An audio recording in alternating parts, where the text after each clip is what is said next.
All right, everybody. Thanks for joining us. We are here today with Joey Redner, founder of Cigar City Brewing, and Justin Clark, the VP of Cigar City Brewing. How are you doing, guys? Well, doing good, doing great.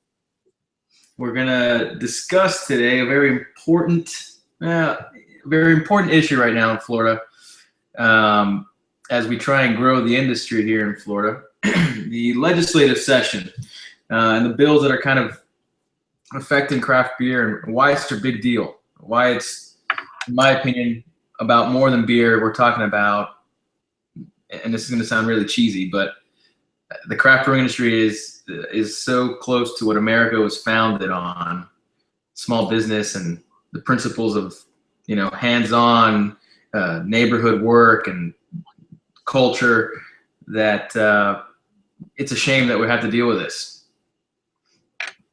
But here we are. So I want to kind of go through the history of craft beer with you guys in Florida, being as though you guys are the largest craft brewer in Florida, right?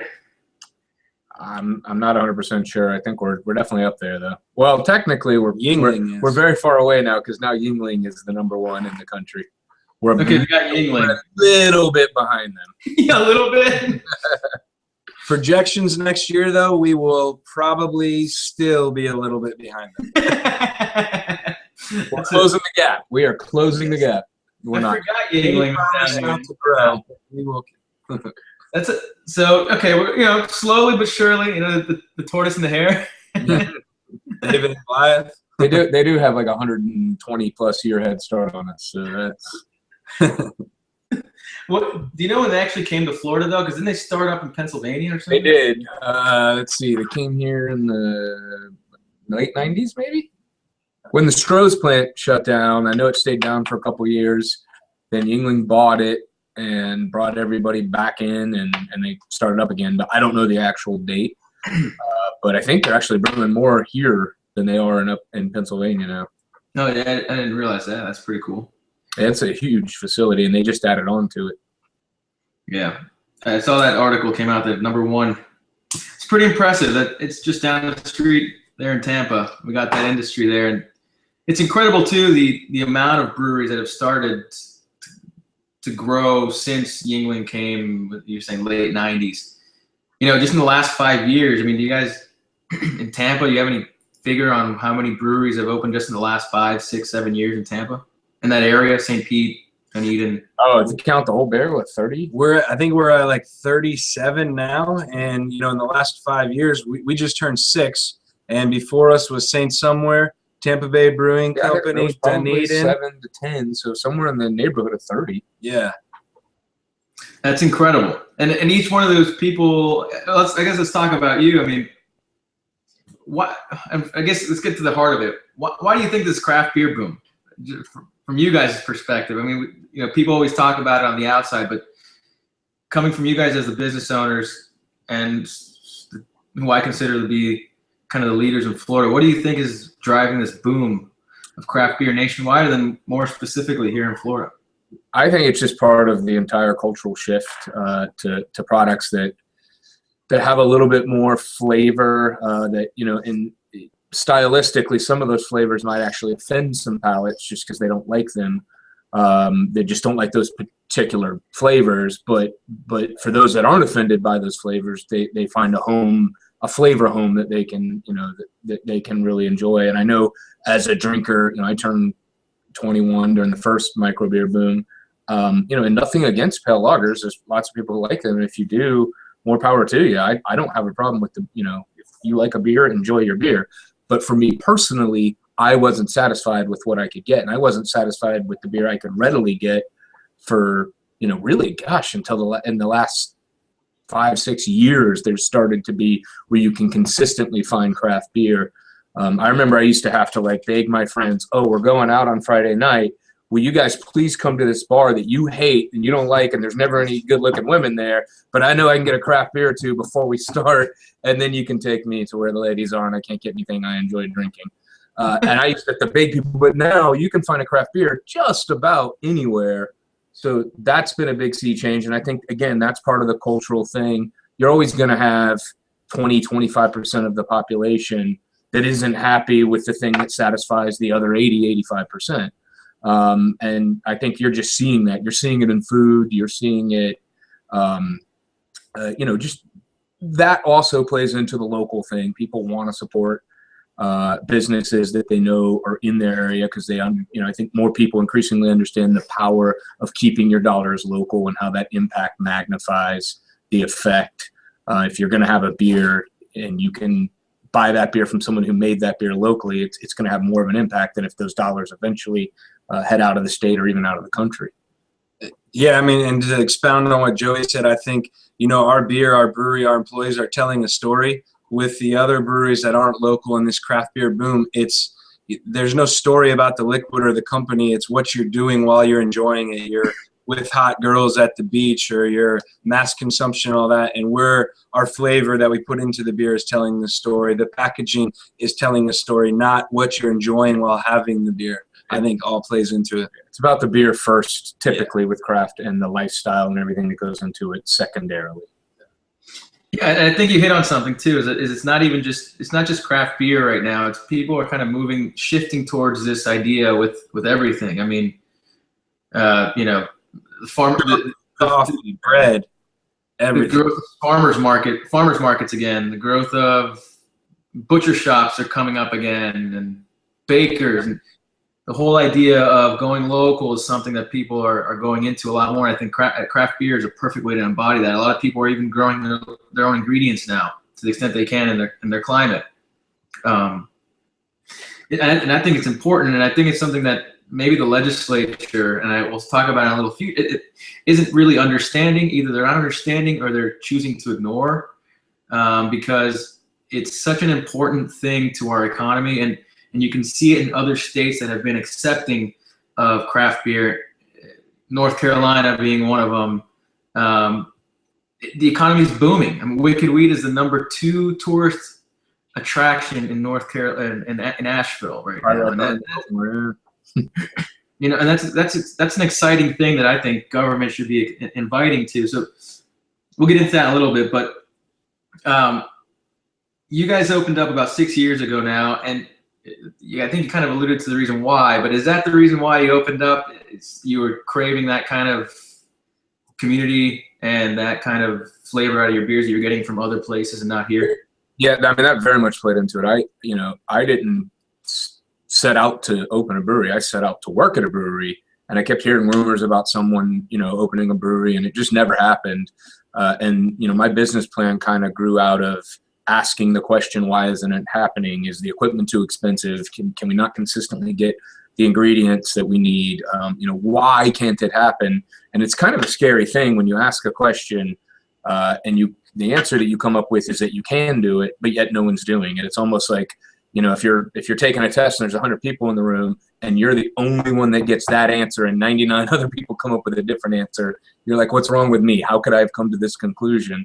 But I just kept telling myself over and over again, like, the numbers are right. It says that you can do it.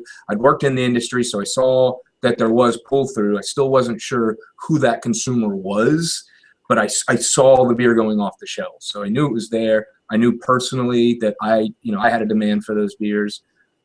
So even though I was a little bit leery, I felt like, if I started it small and kept my goals, brewery is falling down around us. Yeah, if I started small and kept my expectations relatively small, that I could make a profit too. Didn't mean to laugh in the middle of your answer, but that was awesome. It's like, you should go back and watch this and look at your faces. That's awesome.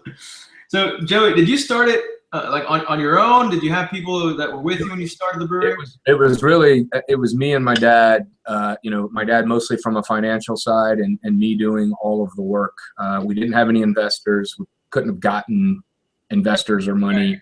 Honestly, anytime I told someone what we were doing, it was always that kind of snicker of like, yeah, sure you are.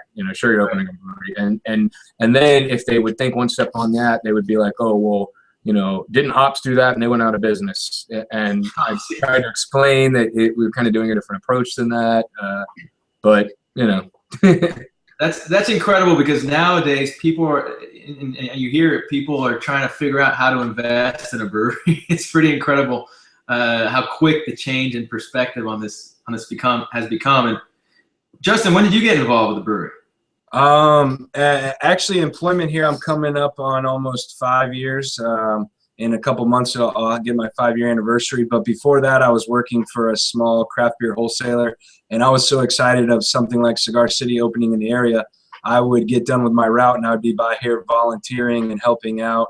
At the beginning, we had lots of volunteers, but now, it's tougher to have volunteers. Got to minimize our exposure and our risks. I was here on the first packaging day. It was actually 14 hours to package 15 barrels of Big Sound Scotch Ale. And it was a great time and a great experience. And I think that is kind of how I got my foot in the door to be able to work here.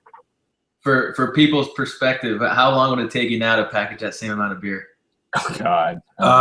15 barrels, and that we. I tell you what, you guys keep talking. I'll do some math and chime back in. I'm gonna guess less than an hour. Package. Yeah, and that's with setup and breakdown. That's awesome, and it's incredible you've been able to grow so efficiently and quickly into that. Just 29 minutes. How much? 29 minutes to package. Nice. Cans. Yeah. That'll help. We've improved on that front a little. And I think in that what Joey just did would be with 2 people probably max working on it. I think we had 10. Yeah. Well, and the other thing about it though is that 15 barrels didn't go all bottles. Some of it went draft, so it's really not even. Oh, nice. But it was a fun experience for sure. It's those experiences that help you appreciate where you're at now, right? This is a funny thing about it. So we bottle conditioned in those days. So we would add yeast and sugar back in so that we would then condition in the bottle. It took so long to package that towards the end of the run, it was already starting to re-ferment again. And so it was starting to foam up. We're getting breakout because of secondary fermentation. It's amazing. Oh, geez. A little fact, what's cool about our community, I can't say they still have it, but that bottling line we sold to Cuesta Brewing Company, and the first time they ever bottled was with that bottling line. I don't know if it's still in use by Matt and Fran or not, but it stayed in the state of Florida. The milkmaid, we called it, because it was like it looked like cow udders. Yeah, your guys' I've always been really impressed every time I go back, and Joey, we saw each other at Hunapoo Day. Justin too, and I got a little tour of the brewery, and it's always incredible to see how much things are moving and growing, and the canning line you guys have set up is just out of control cool. We could be traveling for a week and come back, and it's different for us. I got to take a tour every week to see what's different. Yeah, it's amazing to see it when you don't see it every day or every week.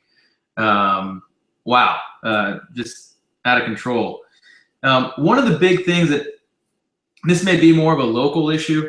A lot of the breweries are opening up in Miami. They've had some issues kind of becoming operational. It's taking 12 months, 18 months, 24 months, 12 months if they're really lucky. I haven't heard of anybody that's done it that quick. Versus other states, I mean, doing it in a lot quicker time. What were some of the challenges you guys faced when you were opening up? Was it stuff that was kind of code based, or was it more capital based? Or it was more on the code based side of things, And I mean, I'm sure it happens for every industry, but I think in the brewing industry, in lots of Florida, it's still a relatively unknown thing, and so a lot of times when you go to construction services, so in your local area, there's usually a thing called construction services that issues your permits and goes out and inspects and makes sure that you've installed things correctly. I think a lot of times they just don't maybe have an understanding that it can be done on a small scale, and they sort of want to put big brewery hurdles in front of you. Right. And if they do, kind of, they'll dig in and try to look things up. And usually things they find that they apply to really big breweries, not to really small breweries, because effectively most of the breweries in Florida are brew pubs that are operating, or the scale of brew pubs that are operating as production facilities. And really that should be looked at differently. One example that we had, and this was just, this is one of those things that I think it could have happened to anyone in any industry. It happened to us. We brewed our first beer in March of 2009. And we had our electricity up. We brewed everything. Everything was good. Then the inspector came after we had brewed the beer, and he inspected and he said, "This isn't right." And we said, "What's not right?" And he says, "Well, you installed everything as the plans say, but those plans aren't right." And we're like, "But your office approved them. If they weren't right, you should have told us so we could do them the way you want. We don't want the building to catch on fire. We're as invested in that as you are. But if you approve them and we install, and you're saying we installed them exactly as you approved them, how is that our fault?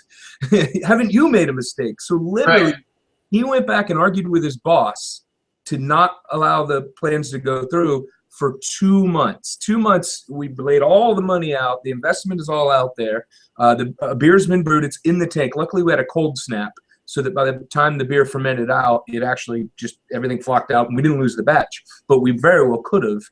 And they come back 2 months later, and he says, "Don't change anything." And then they just let us turn the power back on. 2 months, we're just sitting there, not brewing beer, still paying bills, had ordered ingredients. We had to kill the yeast, so we had to reorder yeast at a $500 cost. And when you're a small business starting out, we started out, all in with some of that money still being reserved in cash flow, $850K original investment, and we were some back. Like that'll make your butthole pucker. You get nervous. How long am I gonna, and how long are they gonna take? So those are things that I think, again, it can apply to any industry. But if you're going to foster, production, manufacturing, small manufacturing in Florida, you have to make those hurdles be clear hurdles, not vague ones. There, hey, I don't know what's going to happen when I go down to construction services. It needs to be clear and consistent and enforced evenly and equally every time. And in that case, I can say it definitely was not. Right, and I think that's a big issue that we're seeing. At least speaking with the guys out here in South Florida, is one inspector goes out to one brewery and says one thing, and then the next brewery is a different. So common. There's no consistency. Yeah. Well, that guy's been consistent because he tried to screw us again. So he's been consistently bad. But and then the other point to that is, I think Joey touched on, is though then you're not getting that return on your investment, because here we are ready to open, ready to start selling beer, have consumers come in, and we're sitting waiting because we can't open. And that's one of those things that I think, and I don't want to disparage people that work in the public sector, because I know that they work hard and I know that that's tough. But I do think sometimes there might be a disconnect with the urgency of, these are not always just these large companies that are out there, and it's like it doesn't matter to them, and they've just factored it into the budget, and they'll just charge the consumer on the back end. These are literally small mom and pop type businesses that don't have endless coffers that they can ride out storms. We got lucky, we were able to save that first batch, but literally the opportunity cost of 2 months of not brewing was tens of thousands of dollars of lost income that you can't get back. Right. And then at the end of that, they just come back and say, "Yeah, whatever, go ahead and do it." You could have told me that the day, that day back in March. Yeah, that's the big thing, and especially now I'm hearing everyone. So you had 850 in, but I haven't heard anything less than 1.2 lately. For me, it was 6 years ago. I also, I was trying to save money anywhere I could. There was a lot of, our sweat equity in it. Me and my brewmaster Wayne, we effectively acted as our own GC to try to save money. We did it as cheaply as we thought we could on the things that didn't make beer. If it made beer, we spent the money. If it was labor, we used our backs. If it didn't directly make beer, we'd get it used. But if we bought a new system, we bought new fermenters, new keg washer on the things we knew we needed to make quality beer, that's where we spent the money, and everything else we did as cheap as we could. And no investment in the initial tasting room, where now breweries are opening with these amazing tasting rooms, because it's so important. Yeah, our tasting room was some kegs with some grain sacks on. Inside the brewery with no AC, None of that. And the tasting room hours, the first time was it 2 days a week? Yeah, we were open 2 days a week. But if I was cleaning kegs or something and you wanted a growler, I'd fill you one. So we kind of just we were open if someone was there. Right. For our hours. I remember the smaller tasting room. Yeah. The original one was literally in the brewery. Right. And then we moved next door to air conditioning, which was, that was a big change. How long did it take you to get to the point where, you know, you started turning a profit? I mean, how long does it take? We lost money the first year, but then, you know, we weren't running at full strength. We didn't really have our full brew on. I think we were showing a profit at the end of the second year, but I didn't see that money. I was buying stainless with that money and kegs, and Right. it all went back in. I still have never received a dividend. Going on 6 years in, I've never taken profit out of the business. It's all stayed back in. I've gotten a pay raise. I'm on payroll, so I've gotten a pay raise since then. I actually wasn't even on payroll for the first year and a half. It was just Wayne and the other employees that came on. It wasn't until about a year and a half in that I could start paying myself a salary. And it wasn't very much at the beginning because you're investing so much back It in was like too. $35K. Yeah. Which Right. I was happy to have. It helped. And so I still, as an owner of a business, haven't had any profit come out. There's been profit. It's just always gone back into the brewery. But I pay myself a salary now, and I'm not missing any meals. Yeah. Well, the reason I ask is I'm kind of it's important, I think, for people to understand, you know, kind of what goes into opening one of these businesses. It's not like a business that you open your doors and you're turning profit, and it's not something that you can just day one be on full capacity. Yeah. It's just one of these industries that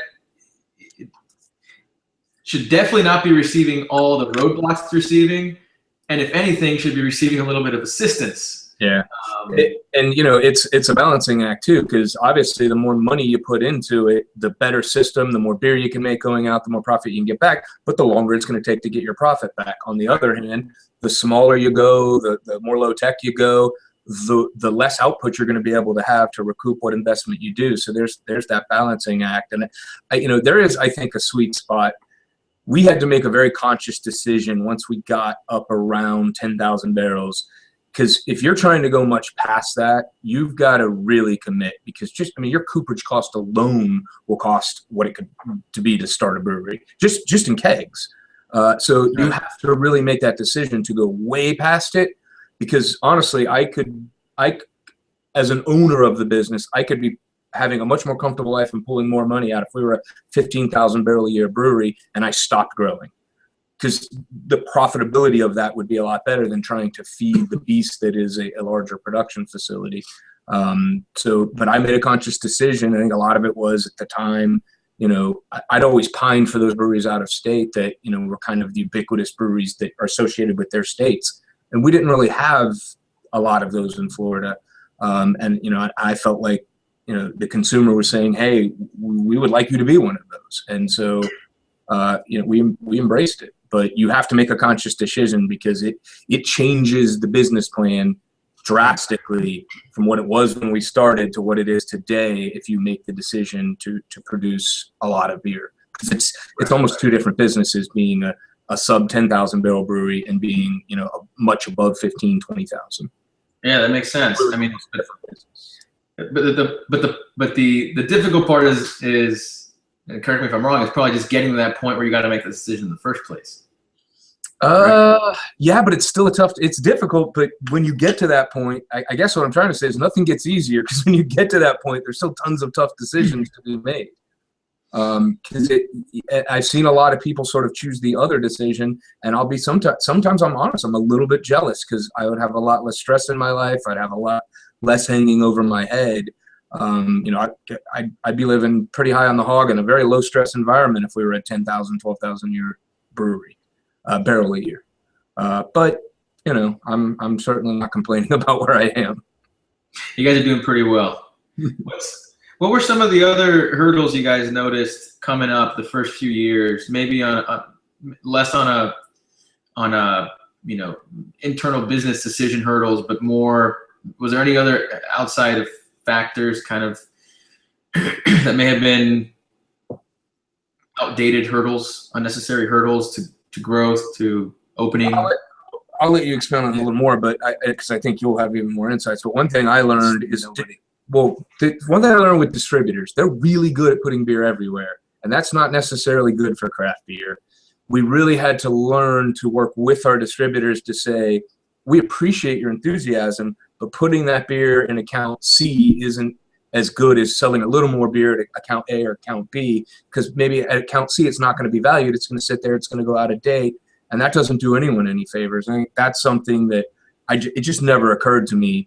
And so when we started being able to hire people that had distributor experience, that helped a lot. And Justin can speak to that pretty well. I mean, your best opportunities are always with your best accounts, to follow up on what Joey was saying. But we started 6 years ago, and the consumer palate was a little different than it was today. So we had distributors out of state because we had a little bit of beer with no home for it. Now, granted, it was very brief, but we got scared as a small business, needed to make sure we're selling everything we make. Like, oh, shit, it's not selling here locally. So we have relationships now in New York and Philly. And then, our business plan kind of changed, and now we've made a conscious decision to be, big at home and really strong in our backyard.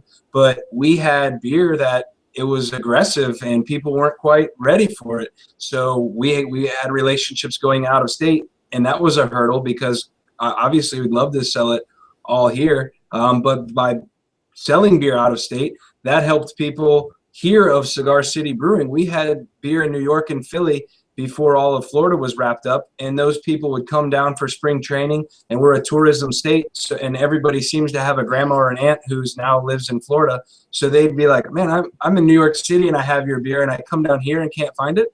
So those people then turned into brand ambassadors for us and helped grow our business here. And now, unfortunately, because they did such a good job, we don't have enough beer to send out to them in New York and Philly, so they did so good that they don't get any of our beer right now, or very, very little.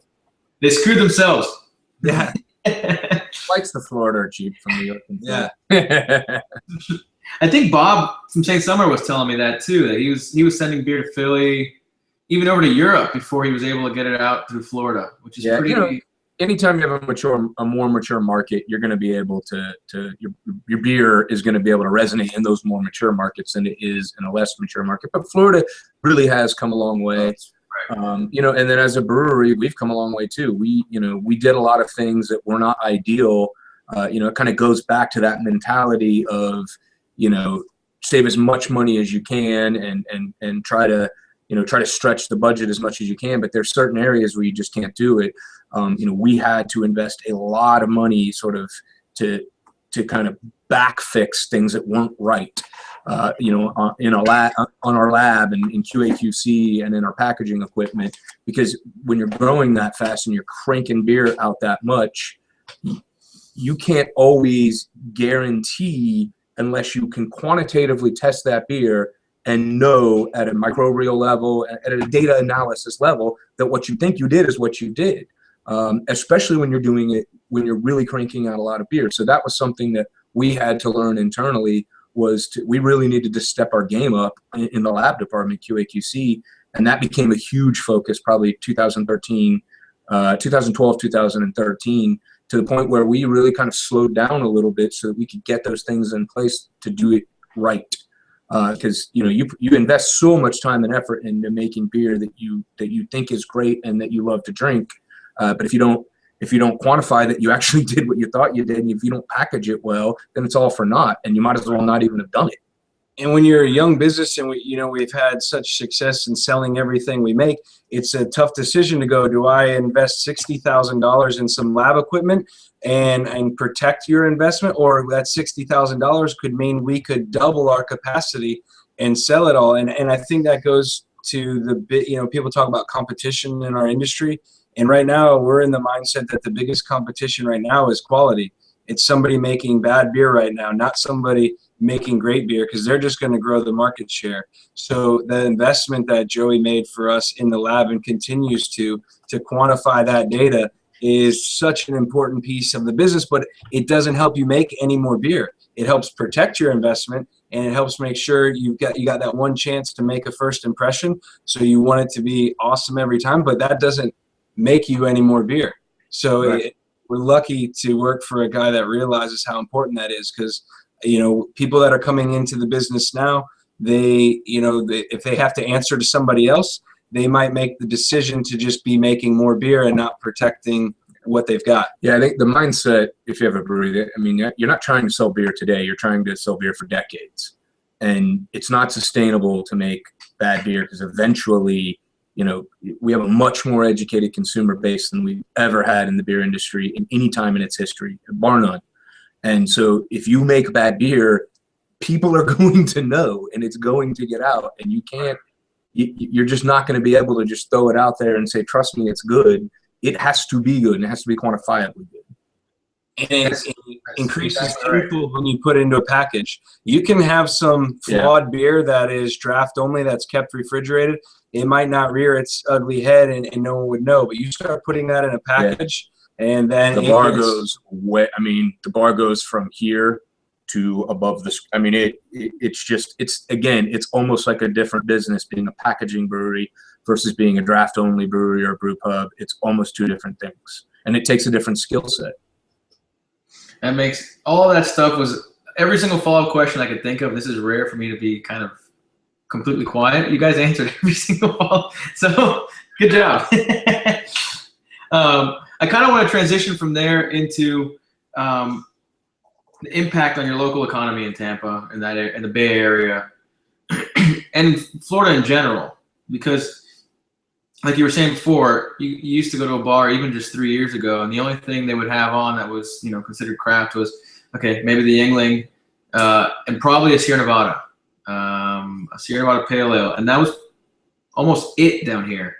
Then you started seeing the little Maduro handles showing up and the highlight handles showing up. Now South Florida, we're seeing a lot of local handles showing up just in the last 6 or 7 months, which is awesome. Has there been any kind of numbers on what kind of impact you guys have had on your local economy? And then it's got to have helped a lot of these younger breweries come up too, to have someone like you around kind of paving the way. I mean, believe it or not, to get those numbers cost a lot of money to find out. The Florida Brewers Guild did commission an economic impact study, and it was rather expensive. And that data is already 2 years old, and it wasn't Tampa specific. I think we had collectively like an $875 million impact in the state of Florida in 2013. And then, for us, the data that we've gotten back was based on like Hunahpu Day. We know we had, over 250 hotel nights each night, Friday and Saturday. And so that kind of impact is what people are looking for. The raw data, I don't have any facts or figures, because unfortunately, that it takes a lot of money to get that. But I could tell you just today, I met with Visit Florida, or Visit Tampa Bay, which is a portion of that, and they are finally realizing the impact that we have. And other cities have done it. And Jacksonville has done it. In Pinellas, they've done like an ale trail and stuff to promote. Finally, here in Tampa, we're putting this stuff together to do a whole campaign of the breweries here. So people in the right places are starting to see the impact that we're having, and are starting to take note and look at our industry as a success story in the state of Florida, and are using us to promote. So I know we're having that impact without even the raw data of how many millions of dollars we're changing. But, kind of to touch on that, we started with 2 employees, one being Joey and the other Wayne, and now we're up to like 72 employees just here at the production facility. And then we have Cigar City Cider and Mead, we have Cigar City Brew Pub, and then of course the pubs at the pub at the airport as well. That's amazing, and that's a big part, I think, that people don't see either. I think when people think about the impact of a craft brewery, they're thinking strictly what's going on at the brewery and the tap room. But there's all these other people you put in motion too. I mean, you guys are helping the distributors as well. They've got to hire more people. They got to have more people managing systems to take care of the breweries that are opening up. You mentioned tourism from Hunahpu Day. The hotels, restaurants are benefiting. And there's a lot of other outside influences. I'm probably missing a whole ton of them. The But package stores, the retailers that people, they come to visit and they can't find the beer they want here, but they realize they like it and they go to other retailers and find that. You know, so it's retailers, it's hotels, it's restaurants, it's other activities to do. Whether it's even, you know, speaking to like sort of the tangential things, you have Brewbus Brewing, which is, I mean, literally it is a company that exists only, they got what, 5-6 employees? Or more? Yeah. And all they do is take people to craft breweries. It's an entire business that exists literally to promote the tourism for craft beer. So, you know, that obviously that couldn't exist if there wasn't some, you know, some critical mass of beer tourism. right. And they're expanding. Yeah, they got one in Jacksonville. They got one in South Florida. How many buses? I think they have 4 or 5, and they're buying buses, which affects the economy. They're now paying for more fuel, which is paying taxes for the road for them to be on. So, I mean, it affects so many different industries. And that's, you know, that's relatively new here. But if you go to Asheville, if you go to Colorado, these things have existed for a decade. Right. And you know, one thing that was really impressive, to me in 2013 when I went to Hunahpu Day, I spoke with some people who were there from Canada. I spoke with some people who were there from Washington. People flying in from everywhere. So, you know, Florida likes to tout itself as some big tourism state, which we are. I'm not trying to say we're not. But if we are, and a lot of our income comes from tourism, and jobs are created all around the cities that attract tourism, and we see this direct correlation. Look at Asheville. Look at, like you're saying, Asheville, Denver. Look at Portland. You see direct correlations between areas with high concentration of breweries and tourism dollars. Why aren't we as a state encouraging more tourism, something we're already built for, and something that we pride ourselves on, and something that we should be doing everything we can to build upon? It's what we do. I think some people have, you know, as Justin pointed out with you know, Visit Tampa Bay and some of the tourism groups from other cities, they do get it and they do see that. But I think, you know, anytime something is new, you're going to have some segment of the population that's resistant to it for whatever reason, whether they have a financial interest that goes, you know, against the new model, or if rather they're just generally opposed, or rather they're just indifferent, they don't give a crap. You're always going to see that. I think how you counter that is you just keep being good at what you do, and you keep trying to be as excellent as you can at what you do, and usually, you know, that hard work is going to result in a good outcome, and that's really all you can do is just keep working it. And, you know, like you kind of mentioned earlier, that our industry is still really young in the state of Florida. So we're still getting people in the jobs that are influential to make the decisions. We're now finding beer geeks in the government office. We're finding beer geeks that are working in these other places that they hadn't gone through school yet, you know, and even gotten that job. So we're such a young industry.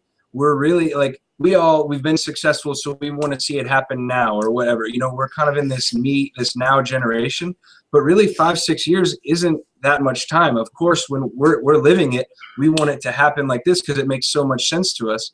But the state of Florida is this humongous moving ship, and it takes a long time to change course. So we're starting to see the willingness to change course. But as Joey alluded, there's still a good percentage of people that don't care. There's a percentage of people who, what this new model of how we're operating could financially impact them no matter how great they think it is.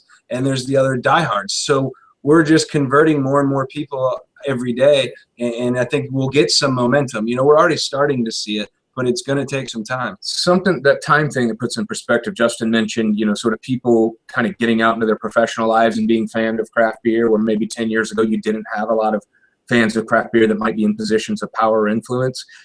This is something that I thought of, you know, a couple of weeks ago, and it really sort of jarred me and gave me perspective. When I was starting my brewery, 6 years ago, there was a 15-year-old kid who's now graduating college and going and getting his first job. And when he goes into the bar, it might be his first thing he ever has is a craft beer. And it could be one of mine.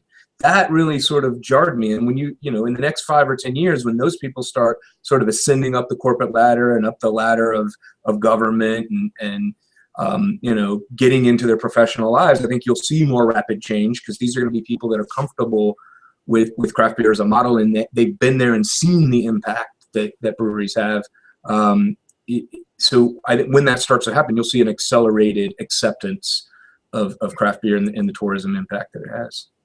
Yeah, and one last thing I want to talk about before we go into more of the legislative side, which we're kind of already heading into, is I was talking to one of the brewery owners down here, and the numbers after last year, we kind of started this conversation regarding the attack on tap rooms and the numbers in the tap room, meaning, you know, how the profit margins in the tap room versus out on the market.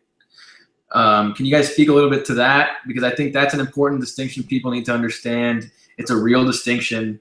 And it's for maybe for a brewer who's going to be grandfathered in, it wouldn't have really bothered him too much. But for breweries starting out, it would have been a killer. So maybe go into a little bit of that, the difference between in-house sales versus out sales. And then I think it's an important distinction to draw as we go forward, because we never know if it's going to come back again. To be profitable as a distribution-only brewery, you really have to make a lot of beer. And to make a lot of beer, you have to have a lot of money. And those are two things that don't go hand in hand. Going right in with a lot of money on a brand that's never existed before, it's just not something anyone's going to do. So the business model is you start small, you have a proof of concept, you sell most of your beer on site, and it's literally moving a decimal point, the profit difference between selling a beer to a wholesaler who's then got to make his margin so that he can afford to deliver it and get some profit out of it. And then the retailer has to make their margin so they can afford to buy it and cover their overhead. So if that was the only avenue by which to start a brewery in Florida, you'd have what you had 10 years ago. Not very many breweries, and the breweries that did exist were brew pubs. So without that model, you literally change the ability for breweries to operate, because if you take that, what you're saying for all future breweries is you have to go in big, but you have to go in big with brands that aren't proven, and people aren't going to buy the proven brands. And Joey touched on it, but a big portion of that, because it's unproven, is the marketing potential of having the person come to your place. They get to see the culture, they get to interact with your employees and the people that made the beer. There, not only are you getting that margin by keeping it in house, but the marketing of having your tasting room is worth almost more than the money. And yeah, very true. And this is the thing that sticks in my craw the most. The people that have tried to hinder tasting rooms, they distribute products from all over the country. And many of those brands they distribute come from states like Colorado or Michigan or North Carolina or California, where they have far more favorable laws. And they know that on their truck they're going to have my beer, and they want to restrict me from having those higher profit margins that allowed me to grow my brewery, while still on that same truck they're carrying beer from states where they do have those laws. They literally want to put me at a disadvantage in favor of out-of-state beer, where that money is ultimately going back out of the state. It's not staying in Florida. And that's what really sticks in my craw. You want to look me in the eye and say, hey, this is right for Florida that we restrict you and you not have this, but we're going to put beer on our truck from states where they do have it, and we think that's fair. That drives me crazy. It should. It drives me crazy. Yeah, they literally say, you know what, this competitive disadvantage is favorable for me, so I don't care that it hurts you. And I'm still going to carry these brands from these other states who can have tasting rooms and can self-distribute, so we can't do in Florida and that we haven't asked for. Right. Now, I know that a lot of breweries probably wouldn't end up self-distributing anyways, but at least for a young upstart brewery, it's nice to be able to take the kegs that you're filling. It's that proof of concept thing. You know, if you're only sending out a couple hundred kegs a year, honestly, a distributor really doesn't want to bother with it. It allows you to get some beer out there, get some money coming in, allows you to keep your beer fresh. That's one thing I think people forget about. If I'm brewing 10 or 15 barrels of beer and I'm selling some in my tasting room, I may not be able to get through it all before it starts to get a little long in the tooth. So if I can keep half and distribute half, it keeps it fresh. Right, and exactly, and that's a big thing. And we hosted a craft beer summit, and I moderated it, and two of the brewery owners down here were on it, and Mitch Rubin was on the panel, and I kind of asked him, I asked him that question. I said, so why is it that a brewery, if they want to distribute to their neighborhood only, you know, let's just say that Cigar City doesn't want to distribute past a 2-mile radius ever. Why do they need a distributor? And his only answer was, well, it's a vice product. And so there's really no legitimate reason. If anyone can give me a legitimate reason, it should have been him. The question that I would ask is, well, why would you distribute beers that are coming from other states where they do self-distribute? Like, why are you contributing to the profitability of that vice that went them out there? Why are you doing that? Because they do. Right. They represent breweries or distributors that carry breweries that self-distribute. And you know who the #1 self-distributor is? The largest distributor in the United States. Do you know who that is? Anheuser-Busch. Right. The brewery Anheuser-Busch self-distributes far more beer than all the craft breweries combined. Right. Exactly. Right. I don't see them wanting to sever that relationship. That's the big issue. That's the big issue in Florida right now that we're fighting, and that's been my concern from the start, is the entrenched relationships that have been built between the big beer giants and the people who are in Tallahassee chirping in ears and have been there for 20 years. I believe that we will be able to see some limited self-distribution, honestly, in the near future, because there is more breweries opening. And believe it or not, I'm not crying boo-hoo for the distributors, but some of these small brands, the distributors are losing money on them because they're not set up to distribute, as Joey said, 15 kegs here or there. So I think we're going to be able to get that in the next couple of years. And Marco, you mentioned, you know, maybe some of the breweries wouldn't even take that option. Like, we're beyond the point of some limited self-distribution. We would have to be operating 2 businesses.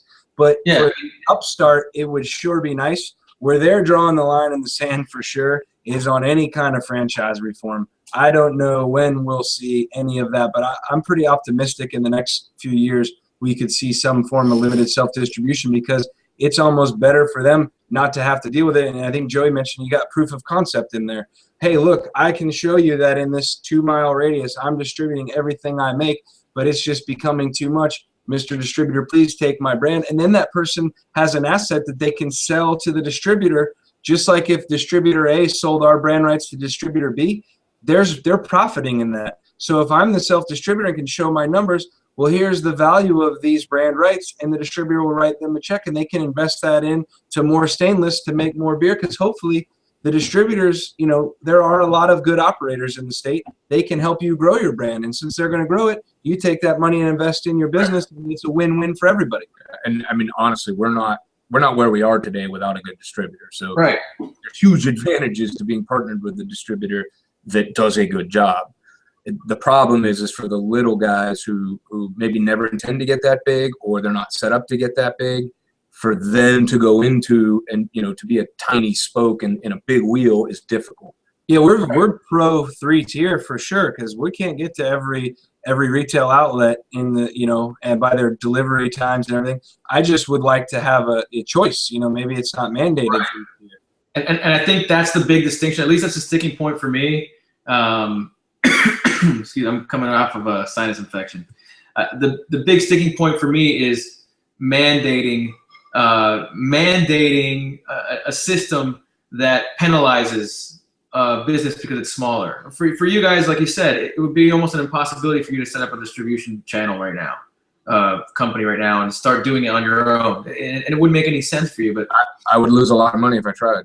Right. And for those smaller breweries, mandating this system is nothing more than a penalty for really no legitimate reason other than it's a vice. But it's an outdated law. It's a prohibition law, and it should be a system. And just like anything else in the market, right? You adapt or you get kicked out.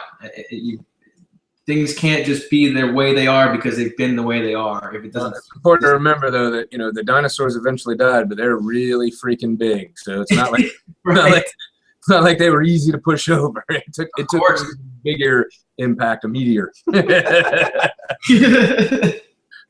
I get it. It's a frustrating issue, and I think it's. I think ultimately the consumer is the meteor. So eventually the consumer is just going to demand change, and the dinosaurs they're going to evolve, or they're going to be bones to dig up for later. And I believe that the opposition knows that it's inevitable, that the consumer meteor is inevitable. They're just doing what they can to protect everything they've got while they've got it.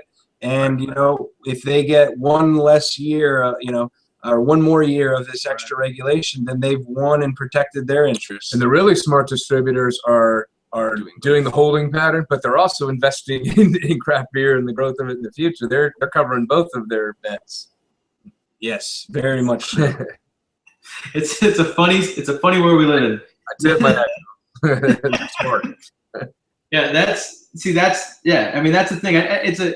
I'm happy you guys are doing this because as I've been watching from the outside again, it's something that I've thought about a lot. I think a lot of people are frustrated, but a lot of people weren't understanding exactly what was at stake. So I thank you guys for coming on here and really talking about numbers, your experiences, what you've been seeing, what you've learned along the way, because it's not until people kind of start opening up and talking about these kinds of issues that no one's really going to understand, be able to conceptualize why you want what you want from the legislature, or why what's in place now doesn't apply or doesn't fit to the systems that are in place now. So I thank you guys for doing that, but that's kind of a midway thank you.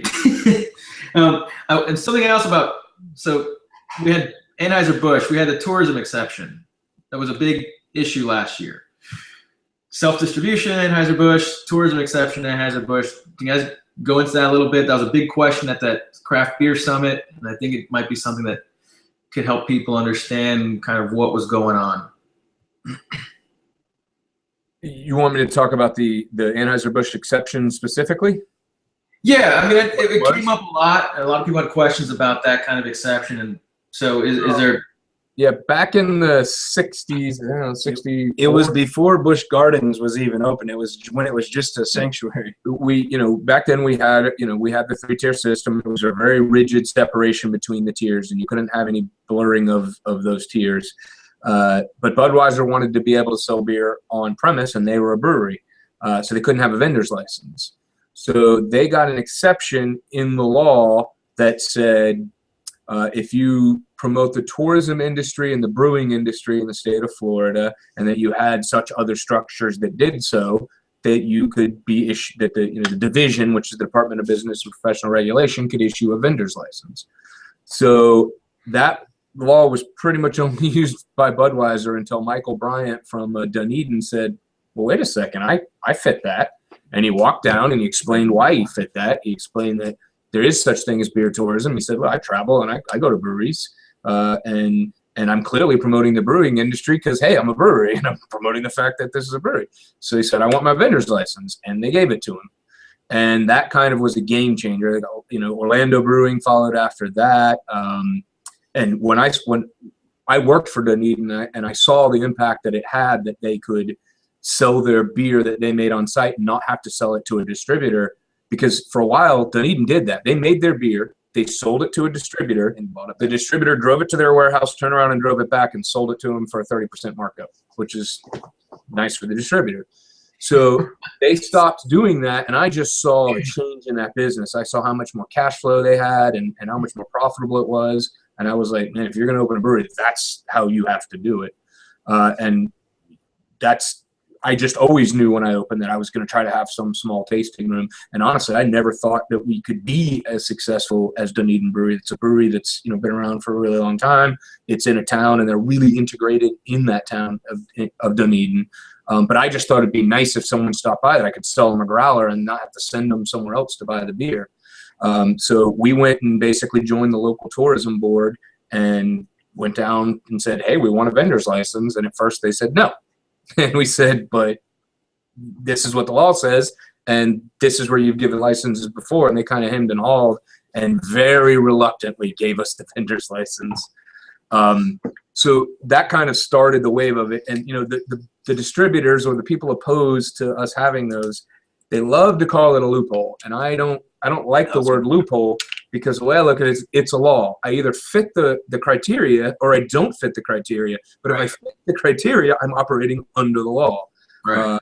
And it's been coined the Busch Gardens exception, but it's not because for many years they were the only people using it. But you can't write a law just for Busch Gardens. So as Joey said, we fit the criteria, and so have all the other breweries that are now operating a tasting room. So people in the state of Florida that don't like any blurring between the three tiers, and something to remember is Florida is not unique. There's 36 other states. It's way better than a simple majority of the states that have some exceptions for smaller producers within that three-tier separation. And some of those are extremely robust. And you think of the states that have really, really good craft beer scenes that are like net exporters of beer that literally send out more beer into the U.S. than they bring in.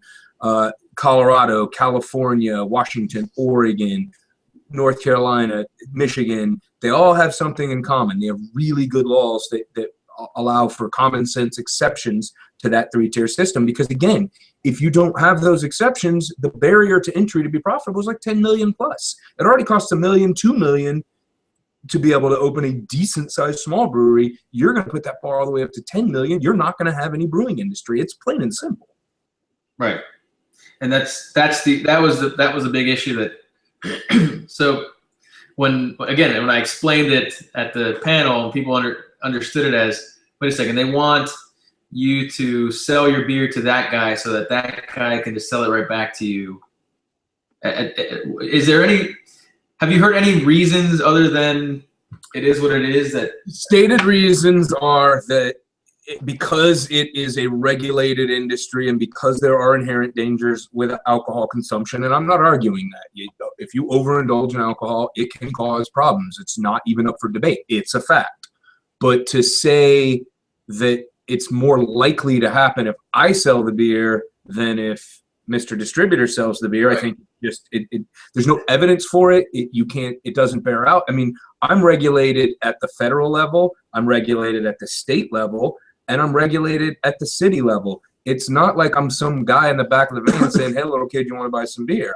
I have a huge investment in my business. I'm not going to risk it any more than the distributor or the retailer would. And right. Some could argue less so because I have more exposure. If I lose my vendor's license, I don't just lose my vendor's license. I lose my right to make beer at a federal level. They can pull my license. Right. And they talk about, overconsumption. So they're performing a service by making the cost higher. So it makes people not buy as much. But we have an $11 six-pack as it is. So the same guy, if they're buying it through the three-tier and it's jacked up, it's still not to the cost of what we're selling it. But then they're also selling 30-packs in cases and all that. So their argument, they put holes in their own arguments, which right. is always fascinating. But a lot of times they're giving those arguments not to like a craft beer panel that you're sitting on where people will use common sense. A lot of times they're giving those arguments up in front of an elected body of officials who right. don't know, to put it kindly, shit from Shinola about craft beer. Right. And those arguments will be accepted at face value. They'll go, oh, right. that makes sense. Right. Last year, well, to give you an idea, the craft beer panel was in front of the Miami Young Republicans, and they looked like they wanted to burn Mitch at the stake. He has that.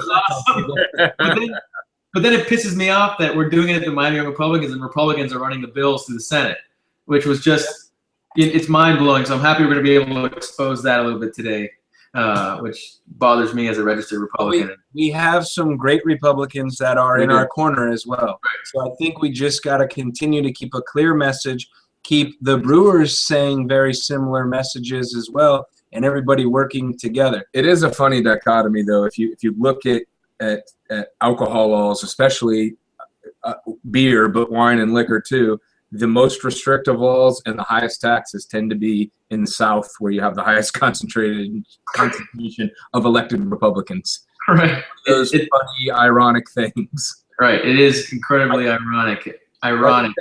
You have I think you have the Republican, and then you have the social conservative Republican, and they're not always the same person. I'm a registered Republican too, but I'm much more of a fiscal conservative Republican. Yeah, right.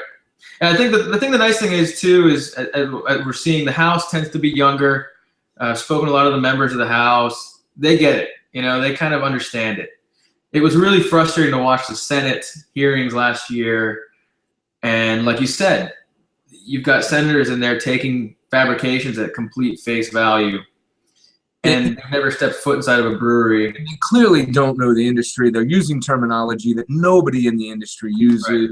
2,000 kegs a year is what you're going to brew. Yeah, it would be like, if someone came in and was standing up in front of a podium and doing the story of your life and just getting all the facts wrong. It just hurts like that, because you're like, you're making laws that I'm going to have to live with, and you don't even understand what the industry is that I work in. You don't know anything about it. You don't know the difference between barley and hops. Right. And you know what? It's incredible. I've been able to take some legislators into some of the breweries out here, and the eye-opening experience it is for them. They don't understand the mechanisms behind it. Right. They don't understand how much it costs for you guys to get that system going. And once they see that, it's like click, click, click. What are we doing? Right. But like you alluded to earlier, it's going to take a little while to kind of get that mentality to start changing, or for people to start understanding what's really going on, what's at stake. And it's not beer; it's business. Right. It's good point. It's a business. I mean, there's a lot of passion, but it is a business. And if these breweries don't run at a profit, they won't get to keep doing it. So that passion is geared towards making sure that more money comes in than goes out, and that's what a business is. Right? Those elected officials that don't get it. The plus side is a lot of their interns, a lot of people on their staff. Again, that next generation that we're talking about, they do, and they're starting to whisper in their ears, and that's hopeful. Mm-hmm. So this year, the big issue again was the growler bill, and then recently they've kind of added some language in regarding limiting vendors' licenses. I think the growler bill is pretty straightforward. Mitch was saying that they're not going to fight a growler bill, but at the same time, under the same breath, was saying, but we're kind of holding it hostage. For lack of a better term. A growler bill, they're just adding to it all. They're not opposed to a growler. Nobody gives a shit about a growler, but that's an avenue for them to say, well, they want the growler. Well, let's limit their licenses. Let's limit what they can transfer. Let's do this and that. So yeah, we're not fighting a growler bill. They want to make sure the public knows they're not opposed to growlers, but they want to add all this other stuff. Let's take this opportunity to. Right. That's exactly it. And because in practical sense, what does a 64-ounce growler do to your business? Not much, right? We've tried to say all along, the growler bill is not for breweries. It is for consumers. Consumers want it because it's the Goldilocks amount. 32 ounces is 2 pints. It's not enough, which means you got to go buy 2 of them. 128 ounces is 8 pints. That's too much for most people. Right. 64 ounces is an industry standard. It's cheaper glass because it's made in higher quantities, because 49 other states use them. So right. Utah has gotten on the ball faster than we have. They've made the 64-ounce growler legal. We are the last holdout, which almost makes me kind of want it not to pass, because then it'd be such a Florida thing to be the only one they can't have a 64-ounce growler. But I mean, literally, it's consumer bill. It has nothing to. It's not going to make a nickel for any brewery. I can sell you 232s. I can sell you 128. I can sell you a package. So it doesn't change. It doesn't move the needle at all for a single brewery. But consumers want it, and they've asked us over and over and over again. So we said, we'll push it. Right. And it's become a sexy issue, because people have said, why can't we do it? Why can't we do it? It doesn't make any sense. And that's why they keep tacking on all these other restrictions on the bills that say, okay, you can have a 64-ounce growler now. One of those being, like I said, the vendor's licenses. Now, that would you guys have how many right now? You have to have one per place, right? So cider, mead. Right now, there's no cap on vendors' licenses. Right. I could, in theory, open 10,000 tap rooms and breweries with tap rooms. You'd need the capital to do that, Right. of course. So Right. there's already a barrier to entry, if you ask me. But legally, you could do 10,000 Cigar City. Right, but why if so you guys have the pub at the airport, the brew pub, cider and mead, Cigar City Brewing, catering, does that count? I don't know if that you guys aren't doing any beer out of there, right? Well, the catering is through the brew pub, which has a vendor's license. Yeah, but what's funny is it kind of you could get around this anyway because I can always license my trade dress to somebody, Exactly. and they pay me 90% of the profit. It's dumb. Anytime you know, it's like you're trying to use spackle to patch a hole in a drywall you could drive a truck through. Like, it's gonna look sloppy and gross. It's not going to get the job done. And I've always kind of taken the outlook that, look, if you make breweries feel unwelcome, they'll leave. Because especially you're starting to get breweries in Florida that do have a national reputation. Seventh Son is a brewery, Cycle. Those are breweries. Jay Wakefield, Wynwood won a gold medal at GABF. These breweries are starting to get a national reputation, and there are states, there are localities that would love to have them. If Funky Buddha called up, Charleston, North Carolina, and said, "Man, we're looking to relocate," they would move heaven and earth to get right. So if you pass enough laws to make breweries feel unwelcome enough, they'll leave. If it's just human nature. If you can feel more welcome and turn a profit in another state, and you have the awareness to make it profitable in another state, you'll consider going. So if they pass onerous enough laws, they'll get the result that they're looking for. Breweries will leave. Right. Last year. Yeah. And you were mentioning that last year. You said, all right, keep going. We're just gonna pack up and go. Well, in our case, honestly, it makes sense to look out of the state regardless of the laws, just because logistically, you start adding $1, $2 a case in shipping to beer, it makes sense to start looking at building another brewery out of state in our case. But I think you could legitimately get to the point where breweries that are operating now just pull up and say, you know what, it's not worth it. I could be much more welcome in Asheville, where they're doing everything they can to cultivate a craft beer scene. Right. I mean, to me, the vendor's license is just another way to, like you said, just another way to stab another kind of unnecessary hardship or just a pain. I mean, it's just even if it doesn't have because like you're saying, you could license other things, set up other corporations to run those businesses for you. We wanted to compromise with the distributors, and we thought they had legitimate concern. They said, well, what happens if a really big, national brewery comes in, sets up a tasting room, and they really just throw some kettles on a stove, call it a brewery, and they just transfer in thousands of barrels of beer, and then they're selling it out the door wholesale, even though they didn't really brew any beer, they didn't have any investment. We're like, okay, you know what, legitimate concern.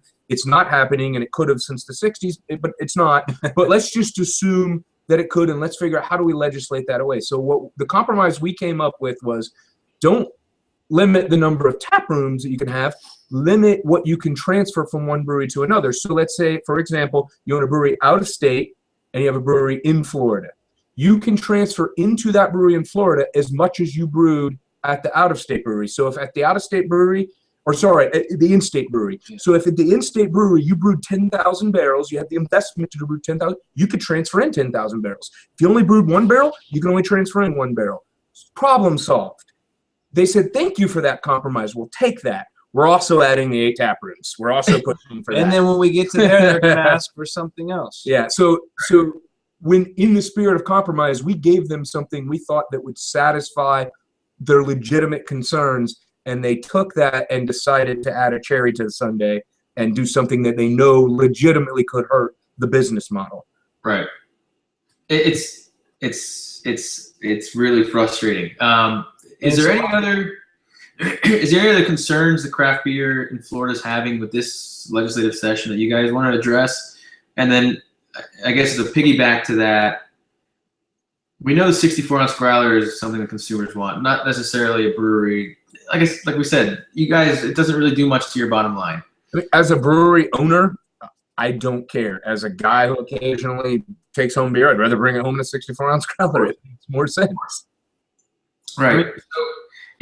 So here we are today. What are the big concerns today? And then after that, if either one of you guys could see, okay, so let's start with a clean legislative slate. If you guys could have one bill that says X, Y, and Z, what would you want it to say? Would you just want to just leave the status quo? Is there anything that you would want to have change that is in existence now? Maybe like we were talking about the self-distribution for smaller breweries, or just a choice to self-distribute. I guess they're kind of similar, related questions, but. Well, I mean, for now, I guess to answer the first thing, I would say, protect our tasting rooms and the way we're operating now at all costs. And I find it much easier to kill a bill than to pass one. So worst comes to worst, we got it pretty good where we're at. There's always things that we could have better. But, look at there are some states with some things. They've got some things in the more favorable column, but some things in the less favorable column. The breweries in Georgia can't operate a tasting room at all like we do. They have to do a tour for people, and they can only be open 2 hours. And so worst comes to worst, let's just keep it the same. So, I mean, that's kind of where, our head is at right now, is protecting the tasting room the way it is now at the very least. All efforts into the minimally that. Would you add anything to that? Yeah, I mean, I think at some point you have to be a realist, and we are a very young industry going up against an industry that is deeply entrenched, 50+ years of donating. I mean, you literally have, you have juniors that, their dad was an elected official that was getting lobbyist money from distributors. So you have to be a realist about what you're up against. Our saving grace is that we have a really engaged consumer who remembers when they couldn't get craft beer, and they're very willing to fight for it and to engage elected officials. But like Justin said, you got to be a realist. We know that we can't go move mountains. I think some franchise reform for smaller breweries would be helpful. Self-distribution would be helpful. I just don't see the point of pushing for it because, like I said, you're pushing against a dinosaur, and we're still little furry ground mammals. I mean, like some other, like on the, on a wish list, and this is just speaking for us, not, the industry as a whole, but it would be great to be able to have like a farmer's market license where we could go to an event and sell our beer to go. Maybe it's 3 times a year, but we could go down and do a pop-up event in South Florida that the brewery themselves is doing and selling a bottle release down there. I can tell you one thing I really don't want to see. Some of the ideas have been floated in these bills to sort of put the policing on, put that onus on the brewery. So one of them was that you could only buy up to 2 cases of beer a day. I just fundamentally hate that because it's too easy to make the brewery be in violation. Example, I go in first shift and Bobby is the bartender, and I buy 2 cases of beer. And then I come in the second shift 6 hours later, and Chip is now the bartender, and I buy another 2 cases from him. Well, it's on me as the brewery owner then to know that same guy can and somehow have a mechanism in place to prevent him from buying beer again. That I just fundamentally think that's unfair. Right. And it's unfair because is there a limit on the amount of cases of or cartons? I don't smoke, so cartons of cigarettes you can buy. Is there a limit on the amount of cases of wine you can buy? I went to Costco to throw an event, and I bought 5 cases of scotch. Right. Well, there is a limit at distilleries. You can only buy up to 2 bottles. But again, you're putting the impetus on the manufacturer to also be policing that when. Right.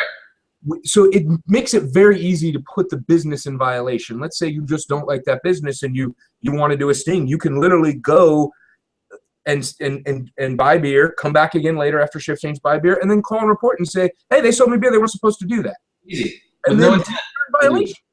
Right. Mark, you mentioned you bought it from Costco. Right. So no one cares what you go buy through the 3-tier system. They care because we have an exception to the 3-tier. Right. Exactly. Right. That's the ultimate hypocrisy of it all.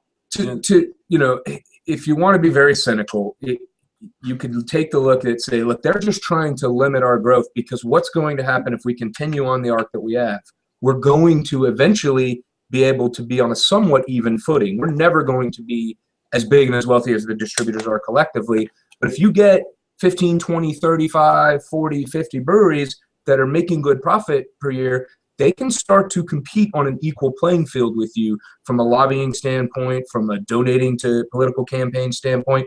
And the mechanism by which they can do that is tasting groups. So if you can limit that potential cash flow, you can limit the down the road fight that you may have with a more worthy opponent, a more financially capable opponent. Right. You guys start becoming dinosaurs a little bit yourself. Exactly. So I just want to evolve the prehensile tail so I can climb up in the tree and get away from the dinosaur. It means. I think, and maybe you guys agree with me or not, but I think right now we're in a stage where education is key. People need to really understand, like we've been talking today, like a frank conversation on the implications of these laws, benefits of having them, cons of having them. Some, we don't care about, and here's why we don't care about them. I started the other thing was like, we got to show how much the industry impacts other industries. So I started the hashtag campaign, the I Am Craft Beer hashtag, and a lot of people, restaurants, chefs down here, some other business owners have started using this I Am Craft Beer hashtag to show kind of solidarity with the craft beer community and to show how many other industries are impacted by craft beer. Because I think if you start really looking at it, right, craft beer becomes a dinosaur a lot quicker if hotels, restaurants, other artisan foods producers are now linked as well. We're all linked together in this kind of economy, and you impact one of the chains in that link, you're impacting the rest of us, and all of a sudden you become a lot more powerful. So the better analogy is we become a school of fish or a swarm of birds. We're all kind of different but collective. We are so good with animal references, let me tell you. We paid attention in biology class, man. Yeah, that's so I'm trying to think of an emu or an alpaca reference. Alpaca, those are the ones that spit, right? Yeah, that's a llama. Llama spits, but alpaca spit. I haven't ran into Alpacas one in a while. they're like the little cute ones. Moving on. So that's where we're at today, right? I mean, did we really miss anything? Is there anything that you guys want to kind of get across that is kind of going on today? I guess on my end too, I would recommend that if consumers are truly concerned. I mean, if consumers really don't want to see these breweries have to deal with this stuff, it's not that hard nowadays to write an email to your local elected official. So to the extent that you're watching this now, or to the extent that you watch it later, and you are saying, man, I like what they're doing to Cigar City or the other breweries in Florida, just write an email. It takes 2 seconds, and guess what? You can have $1 million versus $100,000, but if one person with $1 million gets 3 votes and the guy with $100,000 gets 20 votes, guess who's winning? So people need to start voicing their opinions, I think, and showing legislators that, look, we're not going to stand for kind of hypocrisy and crushing and legislation that's going to crush a small business. So that's my 2 cents. I don't know if you guys have anything else. I wrote my senator today about ride sharing. Had nothing to do with. Oh, you got the email from Uber as well? Yeah. Support Uber. Well, that's an industry that ties in when you're talking about all the other industries that are affected. Example of disrupting things and providing a service that's sort of different than what's been offered before, but that people want. And a more entrenched industry saying, oh, we don't have anything to compete with that, so we're just going to try to legislate it out of existence. It's really similar, and we promote responsible drinking, and so that ties into what we're doing. If you've had too much, that's another option to get home safely. To your point, Joey, it's really similar to our industry. The taxis have had the stronghold on that for so long, and now these young punks at these ride sharing groups have come in and disrupted what they've been comfortable with. Honestly, as someone who uses them a lot, cabs and rideshare services, it's almost always a better experience in a rideshare. That's to say I haven't had a bad experience, but it's almost always a superior product. And isn't innovation and creativity sort of the American, ideal, is that you come up with a better mousetrap and the world beats a path to your door. So what you have now, though, is you have the crony capitalism where my mousetrap is not as good, but I have legislators that will pass a law that says your mousetrap is illegal. Yeah. Right. And we're circling back. It's the American way. The American way. You've got an animal reference in. Mouse. You're right. Yeah. But it's evolve or get out of the way. And so that's another good point, and I think it's my last point because I don't want to sound like I'm rambling, but it's another really good point is so we've got this legislating out of small craft breweries. Who's to say where it stops? In any industry, it could happen in any single industry where you have an entrenched majority that doesn't like the new young punks coming in and changing the way things are done or the way things are thought about. So we touched on voting for the legislators and all of that, but the consumer votes every day with their dollars. So continue to support your local breweries. If you support them at the brewery, if they're with a wholesaler that you don't agree with, no sense in the set is falling down again. This is, but you're voting all the time with your money. So support those breweries and support the businesses that are supporting what we do, and we'll eventually grow and can take the opposition on on a more favorable landscape. Amen. I think we're done with that. So thank you. Unless you guys have anything else, I'm good. But I think that's a good way to end. I just wanted to say hi to Luis, who's watching this out in Portland at CBC from Wynwood Brewing Company. He send you a text? Yeah. I hope he didn't tune out for that by now. I love that guy. Luis, I still need to try your La Rubia. I haven't had it. Oh, you guys got to get down here. I actually was, and Wynwood was closing, so we didn't head that way last time I was there, but I'll be back. All right, good. So thank you for having us on today. I know it's hard to get us all on the same schedule, but we appreciate you taking the time. Oh, it's my pleasure. This is my passion here. So anything I can do to help the industry out is fun for me. So, anyways, everybody who watched, I hope you guys learned something. Support your local breweries, support your local industry. Write to your legislator. They're here to stay, and we're good to go. So, cheers, everyone. Have a good night. All right. Take care.